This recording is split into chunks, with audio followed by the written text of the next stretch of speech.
All right, welcome to MSE 3044 Transport. Hopefully you looked at the administration video, and now we're going to just take a look at a little bit of the course intro and how this course kind of fits into your curriculum and the kinds of things that we're going to look at through the semester. So in terms of the MSE tetrahedron that you've seen in 2044, recall that we're looking at the structure, properties, performance, processing relationships in materials, characterization, kind of linking all of these. But we learned in 2044 how processing can affect structure, structure affects properties, and then ultimately that affects performance. And a lot of the processing itself is affected by the original structure of the material and so on. So these are all linked. This class, we're going to be focusing primarily or more so on the processing vertex here.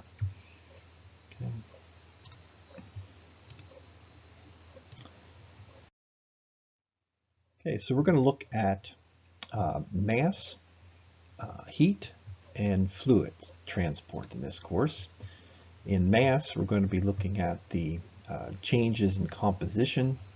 So we're going to be looking at things like carburization, welding, and heat treatment. And so these are going to be examples of problems that we'll actually take a look at. We could also look at moving mass, say through a barrier layer. This might be related to things like drug encapsulation or gas purification or gas storage. And we'll look at some different examples in this area. In the heat area, we're talking about changes in temperature of a solid. We'll look at the heating of a wire carrying a current, so how we generate a current in a wire and what temperature the wire will come to based on the thermal properties of the environment it's in. We'll look at the operation of a cooling block underneath, say, a computer chip. We'll look at the cooling of a solid after heat treatment. And we can also look at the loss of heat through insulating barriers. So operation of a furnace, how does the furnace wall work? What are the different layers for? How much temperature do we drop across each of the layers of a furnace wall? We'll look at windows and walls and homes and insulated pipes. In fluids, we're going to look at the rate of volume flow owing to a pressure difference. So we'll look at piping, say in processing facilities. We'll look at air purification problem. We'll look at the flow of a slag down an inclined plane. We'll look at the effects of viscosity on moving components, things like rotating shafts or coating of a wire with a polymer. And so we're not going to be looking at the entire problems of the ones we just mentioned. Those are going to motivate a lot of our examples that we'll look at in here. What we're going to do is look at what's called technically feasible analysis and design. This diagram and this wording comes from the Mass and Heat Transfer by Russell, Robinson, and Wagner. You can see down here. The idea, though, is that we have a physical situation that we want to try and develop a model for. Okay? And that's what we're going to do in this class. We're going to develop this model, and we're going to then determine the behavior of the model, and we're going to do that many times in Excel by a numerical solution. Okay, so we may have very different objectives that have to go into the model. We're going to have time constraints that might go into the model. And we're going to have a variety of variables we're going to need to define. And then what we're going to do is we can compare that with experiment. In some of the cases, we'll carry this through and do this. And if it's not comparing to experiment, then we can ask, okay, what are we missing in our model? What assumptions did we not take into account that might have been important? And we'll go ahead and put those in, and then you can run back through this again, compare with experiment. When you get good comparison with experiment, you have some confidence that you've taken into account all of the important parameters and assumptions in your model. Okay, and that is what we're going to call technically feasible analysis and design. And so from that, we could say, predict the behavior under the assumptions of our model.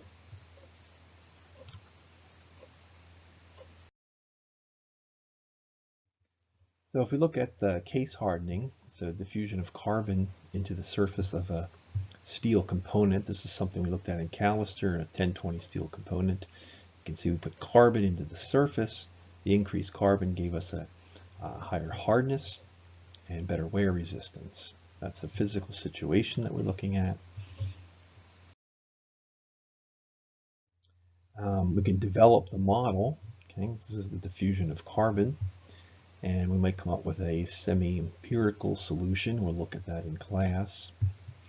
We'll have to define boundary conditions for the model. That we have fixed concentration on the surface, or is there a fixed amount? The concentration can vary. We've got to define those boundary conditions, and we'll define some initial conditions on it, and we'll define any kinds of assumptions that we're stating in the problem.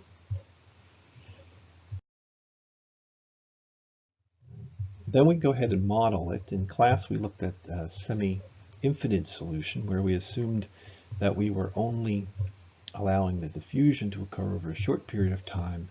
In other words, in terms of the gear that we showed, we're not getting carbon all the way into the center, but it's restricted at the surface. And so over time, we may indeed have that model developing, and the concentration continues to flow in further and further with time. And you can see here, this is represents the carbon moving into the surface. Okay. And this is the profile that we would get from the error function solution, if you remember that. Okay. So in the end, this is the shape that we would expect at a given time. Okay. And we could take a look at the comparison with experiment, where we go in and we take a look at, after a certain time, what the concentration really is, and compare it and see, do we meet these conditions in this simple problem that we set up. Okay.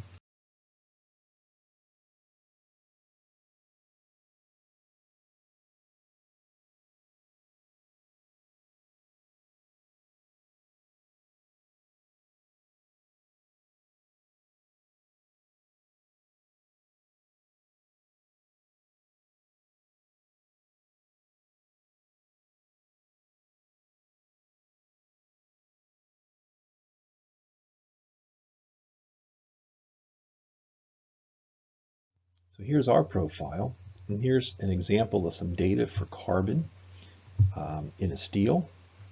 You can see that these profiles don't look quite the same, right? So this part of the profile is looking pretty good. So it'd be comparison to, say, here.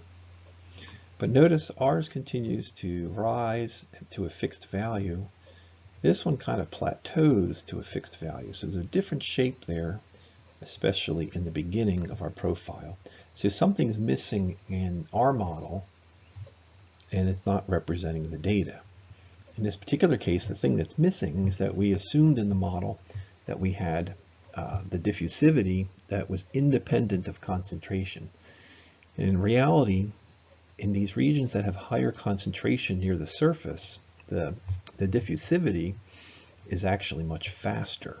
And so we have things moving in much quicker than predicted in this model, where the diffusivity is fixed. And so we get this kind of plateau region. There's more in here than is expected. So this curve would be coming in like this, and then it would kind of move up like that. Okay. And so we could add that back in and then run through, and we would start to see that plateau. We'll take a look at a case like that in this class. We couldn't do that in 2044. That was beyond our ability.